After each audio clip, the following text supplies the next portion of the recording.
नमस्कार दोस्तों, स्वागत है एक बार फिर से आपका हमारे YouTube चैनल अद्भुत गाथा में। आज हम आपको बताते हैं महादेव द्वारा बताए गए गूढ़ रहस्य कि आखिर क्यों पापी मनुष्य जीवन में खुश रहता है, जीवन के आनंद उठाता है, और वही सज्जन मनुष्य, अच्छा मनुष्य सदा दुखी रहता है, सदैव परेशान रहता है। एक समय की बात है, एक नगर में एक बड़ा ही सदाचारी ब्राह्मण रहता था। वह बड़ा ही धर्मात्मा था और माता पार्वती का अनन्य भक्त था, किंतु वह हमेशा अपने जीवन में परेशान रहता था। उसे कोई न कोई समस्या सदैव आती ही रहती थी। इस बात की शिकायत वह हमेशा माता पार्वती से करता था और उनसे पूछता था कि आखिर किस कर्म की वजह से मुझे इतने दुख, इतने संकट झेलने पड़ते हैं। आखिर मैंने क्या पाप किया है, आखिर मेरे कर्मों में कहाँ कमी रह जाती है। एक बार उसके प्रश्नों को सुनते हुए माता पार्वती बहुत ही व्यथित हो गई।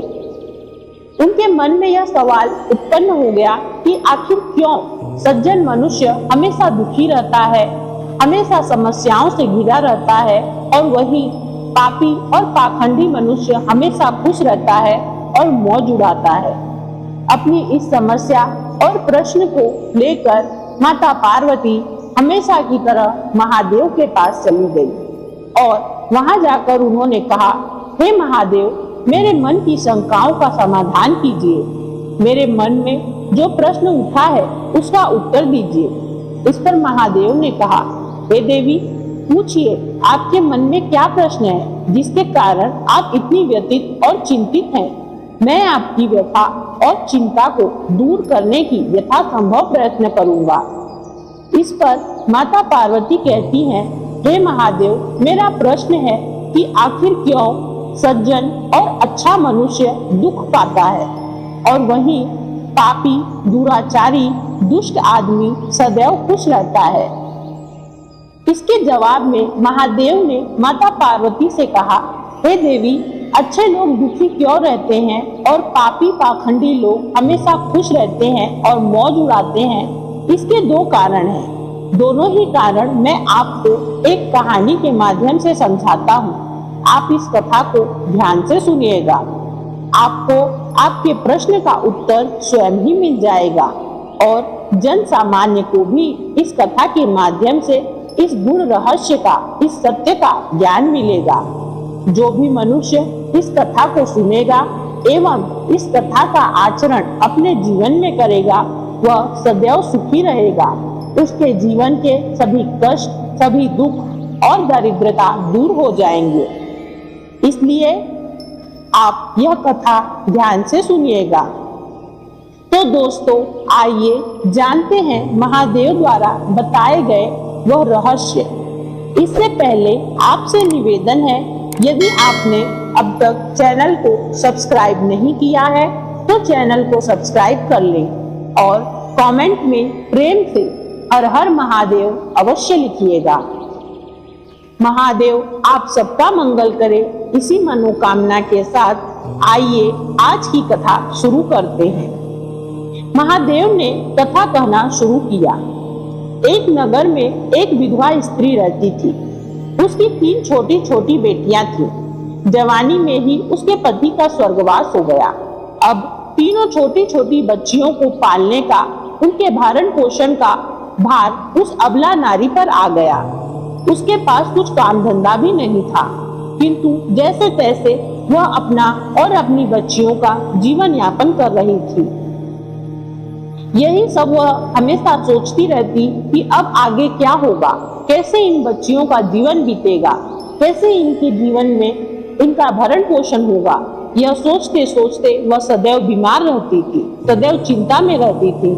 एक दिन धर्मराज का एक दोस्त थे, उसकी तबीयत के प्राण लेने धरती पर गया। उसका लेकिन वहाँ का नजारा देख वह दुविधा में पड़ गया।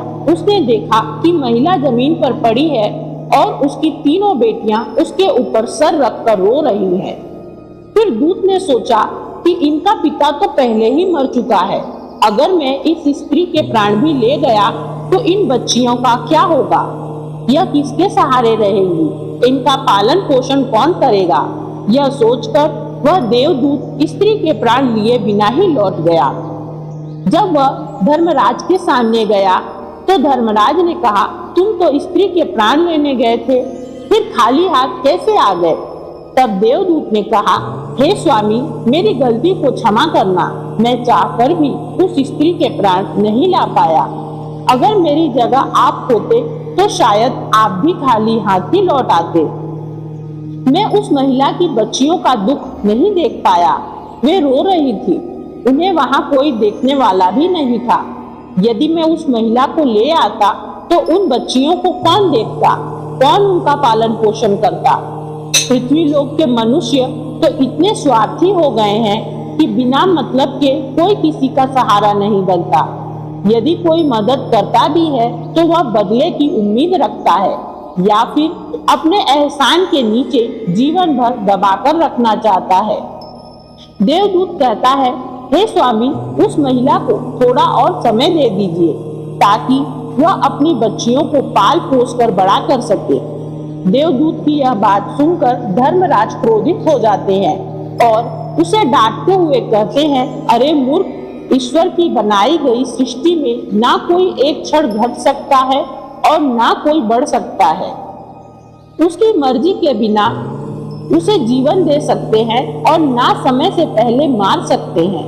ईश्वर जो करता है सबके साथ अच्छा ही करता है। तुम और मैं कौन होते हो विधाता के नियम को बदलने वाले?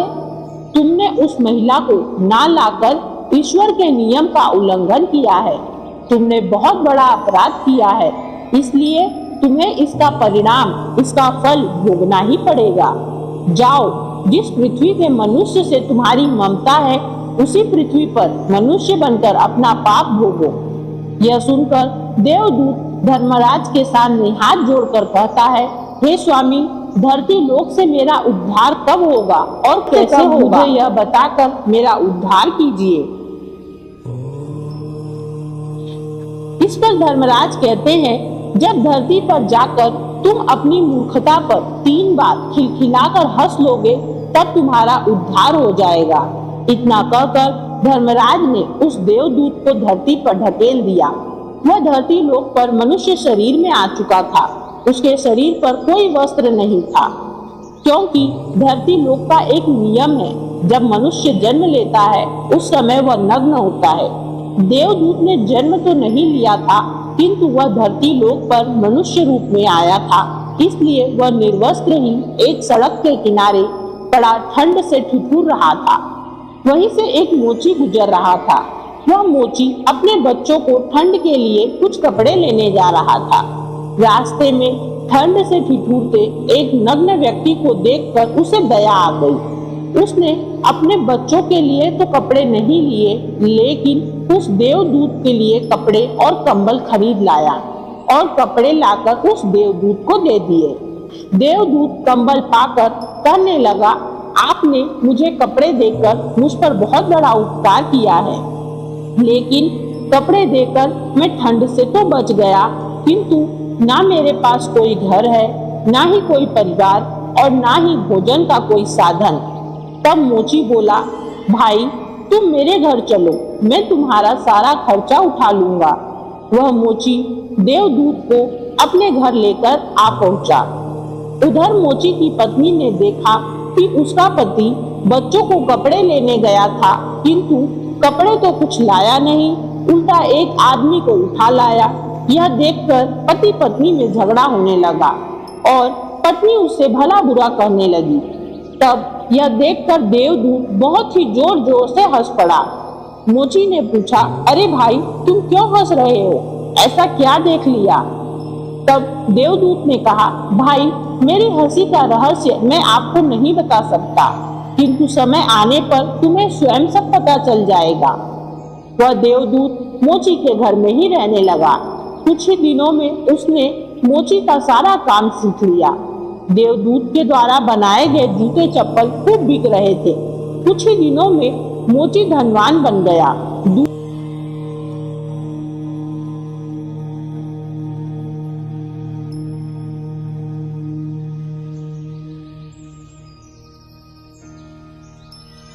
दूर तक उसके जूतों का गुणगान होने लगा। यहाँ तक कि राजा महाराजा तक उससे जूते बनवाने का आदेश देते थे। जब से देवदूत उसके घर आया था, उसकी किस्मत ही चमक गई थी। धन की कोई कमी नहीं रही, सब कुछ अच्छा चलने लगा।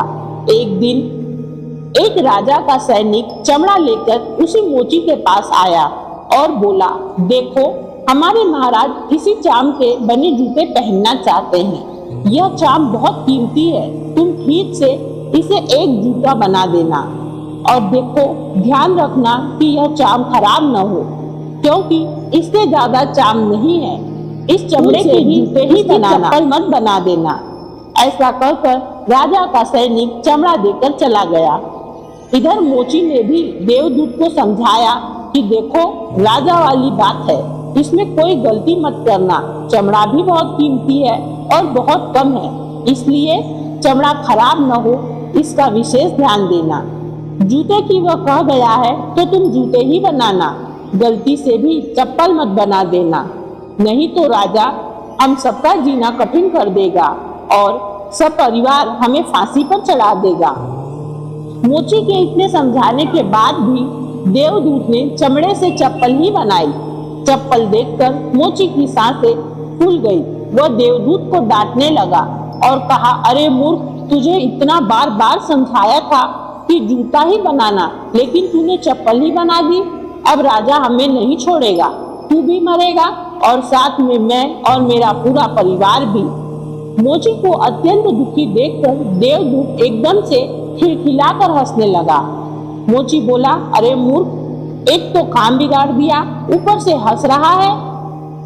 वह देख जूता लेने राजा का सैनिक भी आ गया और तभी वहां राजा का सैनिक आ गया और बोला, मोची भाई, कल जो चमड़ा दे गया था उसके जूते मत बनाना, चप्पल बना देना, क्योंकि राजा साहब का तो देहांत हो गया है और यहाँ की प्रथा है कि मरने वाले व्यक्ति को अर्थी पर लेटाया जाता है। सैनिक की बात सुनकर मोची के जान में जान आई और ऐसा लगा जैसे मरे हुए शरीर में जान आ गई। इसके हाथ से डंडा छूट कर गिर गया और वह देवदूत के पैर पकड़ लिया। उसने माफी मांगी। देवदूत मोची की इस हरकत पर जोर जोर से हंसने लगा। मोची ने फिर पूछा, तुम क्यों हंस रहे हो? देवदूत ने कहा, समय आने पर इसका भी कारण बता दूंगा। दूसरे दिन एक बुढ़िया अपने साथ 3 लड़कियां लेकर मोची के दुकान पर आई थी। उनकी शादी होने वाली थी और वह तीनों अपने लिए जूतों के नाप देने आई थी। देवदूत उन तीनों लड़कियों को पहचान गया। यह वही 3 लड़कियां थीं जिनकी मां को ले जाने के कारण वह आया था और दयावश उन्हें न ले जाकर प्राणदान दिया था। यह लड़कियां काफी बड़ी हो गई थी और अच्छे घर में पली बड़ी मालूम पड़ रही थी। इस पर वह देवदूत उस बुढ़िया से पूछता है, हे माता, क्या यह बच्चियां आपकी हैं? इस पर वह बुढ़िया कहती है, हाँ बेटा, बचपन में ही इनकी माँ चल बसी, इसलिए इनको मैंने अपने पास ही रख लिया। मेरे पास करोड़ों की दौलत है और दुर्भाग्य से मेरा कोई नहीं, तो मैंने इनको अपने पास ही रख लिया, इनको पढ़ाया लिखाया और अब तो इनकी बहुत बड़े खानदान में शादी करने जा रही हूँ। लड़कियों का भाग देखकर देवदूत सोचता है, परमात्मा जो करता है अच्छा ही करता है। अगर उस समय इनकी मां नहीं मरती तो आज तक यह भूखमरी और दरिद्रता में ही पड़ी रहती। इनकी मां के मरने के बाद ही आज तीनों लड़कियां बहुत बड़े घराने की बहू बनने जा रही हैं और इस बुढ़िया की करोड़ों की संपत्ति की मालकिन भी बन चुकी है। यह सब देखकर देवदूत अपने पहले की मूर्खता को सोचकर जोर जोर से हंसने लगा। मोची ने पूछा, आप क्यों हंस रहे हो? अपनी हंसी का कारण बताओ। देवदूत मोची से कहता है, मैं एक देवदूत हूँ और अभी जो यह तीनों लड़कियां जूतों का नाप देकर गई हैं, इनकी माता को लेने आया था, लेकिन उस समय यह तीनों बहुत छोटी छोटी थी, तो इन पर तरस खाकर मैं इनकी माँ को नहीं ले गया और इनके पिता का पहले ही निधन हो गया था। इस कारण मुझे धर्मराज ने श्राप देकर धरती पर भेज दिया। मैं बिना कपड़े के सड़क के किनारे पड़ा था, तब तुम मुझे अपने घर ले आए और उस समय तुम्हारी पत्नी तुमको खूब लड़ी, क्योंकि तुम्हें अपने बच्चों के लिए कपड़ों के पैसे नहीं थे, कंबल के पैसे नहीं थे। उस समय तुमने मेरे लिए कपड़े और कंबल खरीदे। तब मैं पहली बार तुम्हारी पत्नी की मूर्खता को देखकर खूब हंसा था, क्योंकि तुम्हारी पत्नी उस लाभ को नहीं देख पा रही थी जो मेरे आने से तुम्हारे घर में होने वाला था।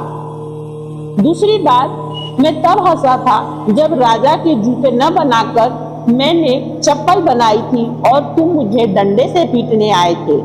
उस समय तुम राजा के बारे में सोच रहे थे, लेकिन तुमको यह मालूम नहीं था कि राजा के साथ क्या घटना घटने वाली है, जिसके कारण राजा को जूतों से अधिक चप्पल की आवश्यकता पड़ गई।